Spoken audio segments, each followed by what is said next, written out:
Before us lies Aru Village, the safe haven of the desert folk. Whoa, this landscape is really something else.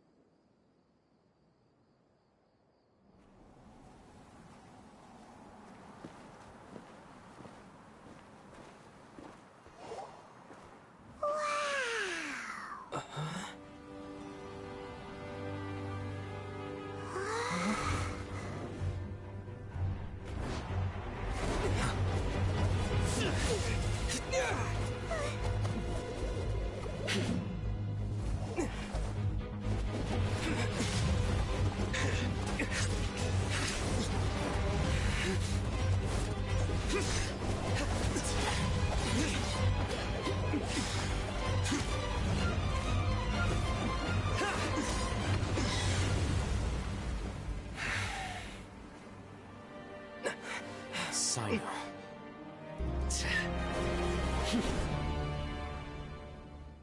Unless my memory fails me, we have barely spoken 2 words to each other before now at the Academia.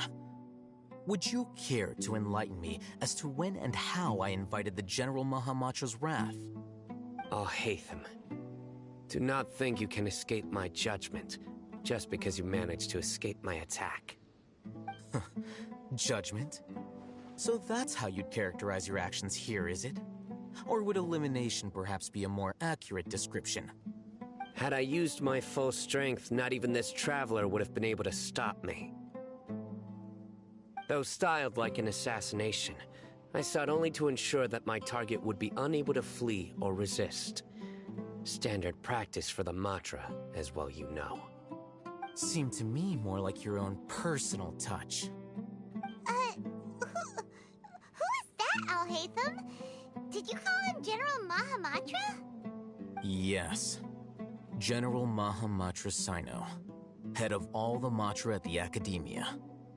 He's a formidable hunter, and the ultimate nightmare for any who have committed academic crimes.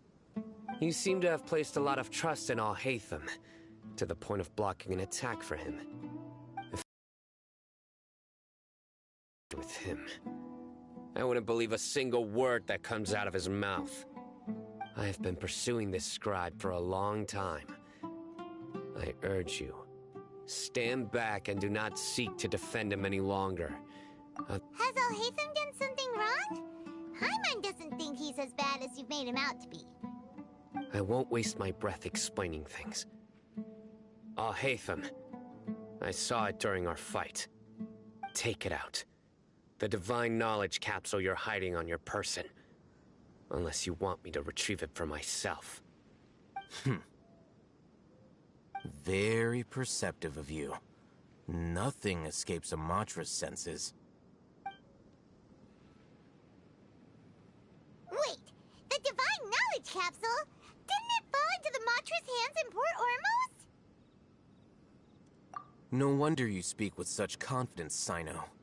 But I must admit, I'm very curious. What does this capsule mean to you? And why, as General Mahamatra of the Academia, are you all alone in the desert? As far as I'm aware, the other Matra have been speculating about your disappearance. Have you been given a mission that's, let's say, morally dubious? If I was the real target of your mission, what was stopping you from simply using your authority and resources to judge me within the walls of the Academia? I should have known you'd be difficult to deal with. You two? Ugh! What should we do, Traveler? Paimon feels like we can't trust either of them! Ahem. Well, look at you two, acting all tough and self-righteous over there. Wait, Dia?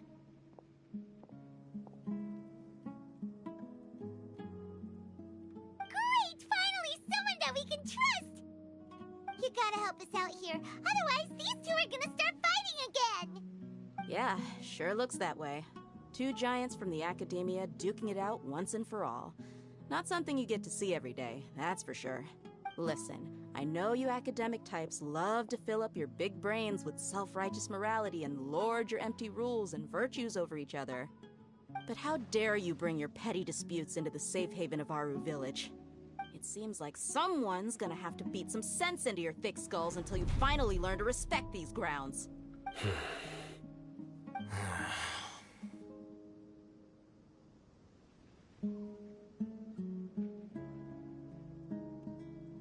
Hey, did either of you hear a word I just said? Whoa, what's going on? The wind's so strong! Another sandstorm? What's up with these recently? Hey! All of you, over here, quickly! We have to take cover! Someone's calling for us! Oh, this... That sounded like Candace. Come on, you two. Jeez, are all of you academia folks such hard work? Move it! All right, stop yelling.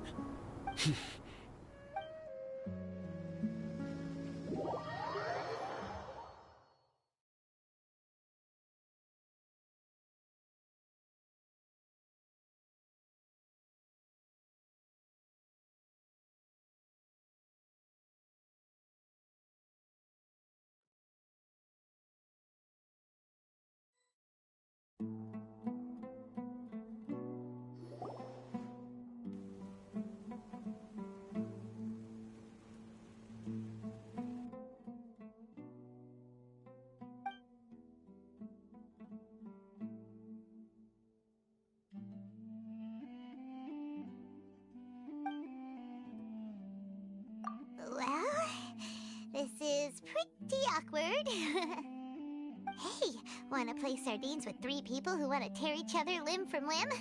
Sure, why not? Sounds fun. The air is so thick and heavy. Paimon can hardly keep floating anymore. My sincere apologies, everyone. This is the home of our village chief. I will have to ask you to make do with this small room until the sandstorm dies down. Please, let me introduce myself. I am Candace, protector of Aru Village. Our savior has come at last! Nice to meet you, Candace. The name's Paimon. Thank you so much for helping us. There's no need to thank me. It's only right to help each other when the weather gets rough. Wow, she's so gentle and caring, like a nice older sister. Unlike those guys over there. All right. Now that we're all better acquainted, we should return to the topic at hand. As a guardian charged with the responsibility to protect my fellow villagers from harm, I was observing your conflict from afar, even before the sandstorm started.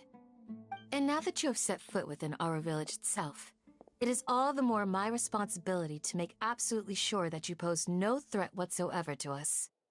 So please, have an honest and sincere conversation with one another, and put your hostile feelings to rest. If anyone dares to start anything again while they are under this roof, I will not hesitate to send them out for some quality time with the creatures of the sandstorm. Oh, on second thought, Paimon may have misjudged Candace's character. And that goes for you too, Miss Dia. Do I make myself clear? All right, we got it, Candace. That's what I like to hear. So, which of you will begin? I was supposed to be a mediator, but I might have gotten a little too involved just now. Anyway, one of those two should probably start talking. Wait, that was you trying to be a mediator? I have nothing to hide, so there's no shame in explaining myself. While Al-Haytham wasn't wrong about the other Matra not knowing my whereabouts, it's not because I've been assigned a morally dubious mission. Rather, I've chosen to exile myself. Huh? Exile yourself? A little while ago, I discovered that there was data missing in the Academia's project planning and development files. What little they did report clearly did not match the project's actual progress. As General Mahamatra, I had the responsibility and authority to request an audit. However, to my surprise, the person responsible for the erroneous data was none other than Grand Sage Azar himself. I tried to investigate the issue myself before submitting a formal audit request, But I soon found that all leads and potential pieces of incriminating evidence were carefully concealed from me. I began to realize that they were cautious of me from the very beginning. Unsurprisingly, the Grand Sage rejected my audit request as soon as the submission reached his desk. He even said to me, "The power of the General Mahamatra is granted by the sages. You have no right to judge us." So they really are up to no good. I realized then that to the Grand Sage, the Matra are nothing more than tools for the sages to assert and maintain their control over knowledge. The vows that we took, the principles that we strive to uphold, they are meaningless to the academia of today. I believed it would be wise to flee the academia before the sages had a chance to take action against me. This way, they can no longer see nor predict my actions. I will never give up on this investigation. There's no need for someone else to give me power or authority. Once I find the truth, I will administer judgment by my own name. Cyno seems to have the same goal as us. We're all investigating the sages. Plus, now that he's no longer the General Mahamatra, he somehow feels a lot less scary. Well, Cyno, if that's your story, then why did you see Alhaitham as a target? When I was investigating the matter in the academia, I overheard a conversation between Alhaitham and a sage. The sages asked you to investigate a blonde-haired traveler. Do you dispute this, Alhaitham? What? Like many parts of the project, this assignment was undocumented. Now throw in your suspicious behavior with the Divine Knowledge Capsule, and I think we deserve an explanation. Yes. I was indeed tasked with investigating the Traveler. Alhaitham! After all, the promised reward was so great that hardly any scholar could have refused. The sage told me, once you've completed this assignment, I can give you a glimpse of divine knowledge. A most enticing offer. Unfortunately, those academics don't know me at all. Their words contained one key piece of information, namely that divine knowledge indeed exists. That gave me all I needed to know. From my perspective, the sages are far from trustworthy. Think about it. Isn't it a little strange they're so willing to share divine knowledge with anyone, even as a reward? So, I began my own investigation following the lead of the Divine Knowledge Capsule. In the end, I realized my wisdom in committing to this rather than collaborating with the sages. Had I been less guarded, I probably would have ended up like that Ain al-Ahmar mercenary, incapable of remaining sane for long enough to hold a conversation. You mean that the sages originally planned to dispose of you, using one of those capsules that drive people insane? I'd already given up on the assignment by then. I only told the academia I was waiting in Port Ormos for you to appear so they wouldn't suspect anything. So it came as quite a surprise when I encountered my erstwhile target while investigating the Divine Knowledge Capsule. Criminals do love to talk about coincidences. Even though I ran into the Traveler by chance, I had no intention of providing assistance to the academia.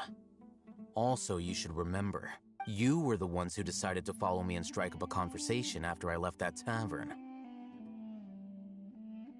That's true. Alhaitham helped us out at Caravan Rebat as well. Maybe he's telling the truth. I'm willing to apologize, if that's worth anything to you. I took the Divine Knowledge Capsule behind your back because I judged its existence to be a significant risk. I felt that it would be best for no one to interact with it before it had been properly studied. After all, curiosity often proves to be the most dangerous thing in this land. You should be well aware, Scribe Alhaitham, that curiosity can also lead you to danger and suspicion. Answer me this. Did the sages share any information about their project with you? Have I not made myself clear? You and I are both distrusted by the academia. Do you really think they would tell me anything? Fine. Although you haven't completely proven your innocence, I won't regard you as an enemy, for now. As you wish. Good. I'm glad to see you two clearing up your misunderstandings. And now you, Dia. I believe it's your turn. Oh, sorry. Whatever the boys were talking about must have been so boring that I spaced out. My situation is pretty straightforward. My employer, Dunyarzad of the Homayani family, is friends with the Traveler and is currently recovering from her illness at home. I had nothing going on, so I decided to return to our village for a visit. I was actually looking forward to a pretty exciting time getting back together with everyone here, but then I saw these two random guys in the middle of a pointless argument. It ticked me off, and things went downhill from there. Is that all? Well, I will admit that definitely sounds like your style. In that case, welcome back, Dia. That's more like it. I missed you all so much, Candace. Whoa! What was that sound? No need to worry. Now that you're no longer at each other's throats, please make yourselves at home. I'll take a quick trip outside to clear out some of those creatures in the sandstorm. Creatures? In the sandstorm? Are you sure you don't want some backup? Fighting in a sandstorm is not for the faint-hearted. Anyone without extensive training in these conditions is at a disadvantage. Yeah, just leave them to Candace. Don't worry, she's as tough as they come.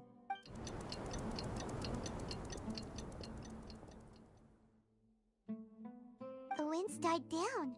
That means the sandstorm's over, right? Candace still isn't back yet, though. Is she alright? When you put it that way, even I'm starting to feel a little worried. All right, let's go. We've been here long enough, and the boys are as chatty as the floor.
Oh, Candace, you're still fighting?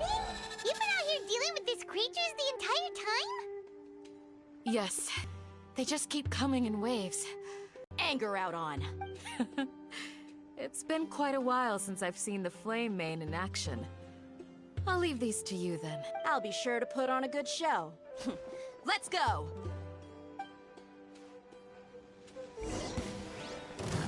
Let the show be... By royal decree! Let's roll!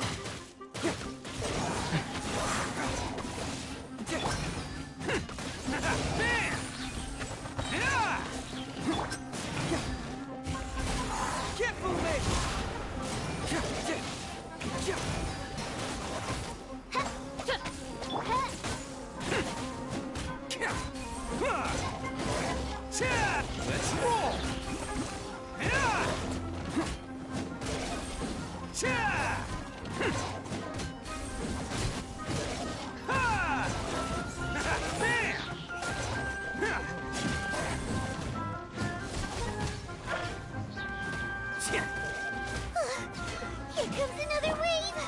When are they ever gonna let up?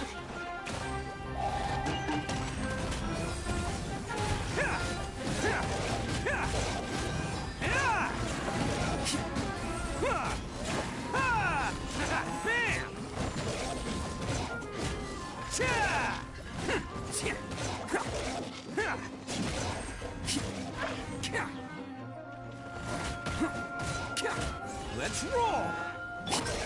Stretcher! Oz, reveal. Oh, let's dance. Come on, we can do.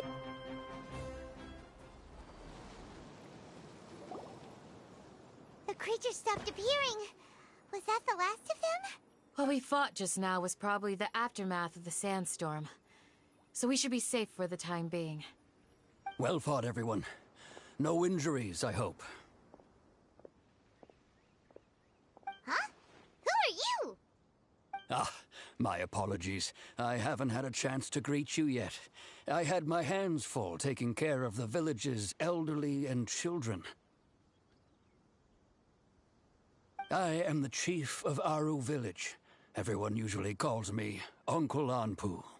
Sir, I am also originally from the desert, but I have not been back for some time now. May I ask if such sandstorms are common? I can't say they've always been common, but recently the storms have become increasingly severe and frequent. Besides sandstorms, we also occasionally get earthquakes. According to an investigator who stayed in the village a while ago, these unusual natural phenomena are related to the withering of Irminsul. Another effect of Irminsul's withering. So, Irminsul's withering causes withering zones in the forest, and sandstorms and earthquakes here in the desert? Everything in the natural world is inextricably connected to Irminsul. These regional symptoms can indeed be a reflection of Irminsul's present state. Everyone in Aru village needs to take good care of themselves. Speaking of which, why haven't I seen a single village keeper since I got here? Village keeper? Who are they? Village guards like Candace? Does your curiosity know no bounds? Village Keeper is how Aru village refers to mad scholars exiled here by the academia. Most of them are scholars who lost their sanity after a period of training in the Avidia forest. The academia believes that their crazed mutterings may have a negative effect on the psyches of other scholars. So, they're forcibly exiled to the desert. Though if you ask me, it's all a boatload of nonsense.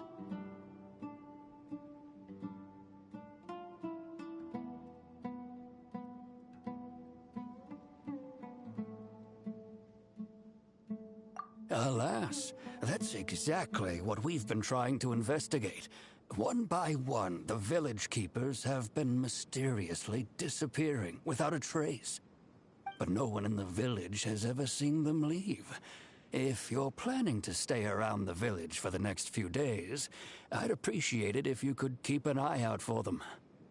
I've had encounters with those people in the past. I'll see what I can do to help. The Matra are the ones responsible for their exile. Now that you're no longer with them, are you trying to alleviate your guilt and atone for your past sins? I'm fascinated by how you think. Mock me if you will, but if you are guilty, I will eliminate you, regardless of my position or identity. Oh, you're the former General Mahamatra. You must be an expert in these kinds of investigations. Thank you for your help. Is it because you're reminded of Hypatia? Oh, these poor scholars.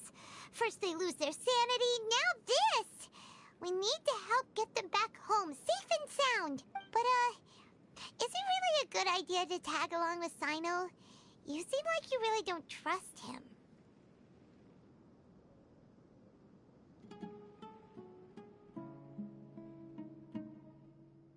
I'll be grateful for the assistance. No doubt you will do a better job than some of my former subordinates. Let's start by finding a spot to share what we know so far.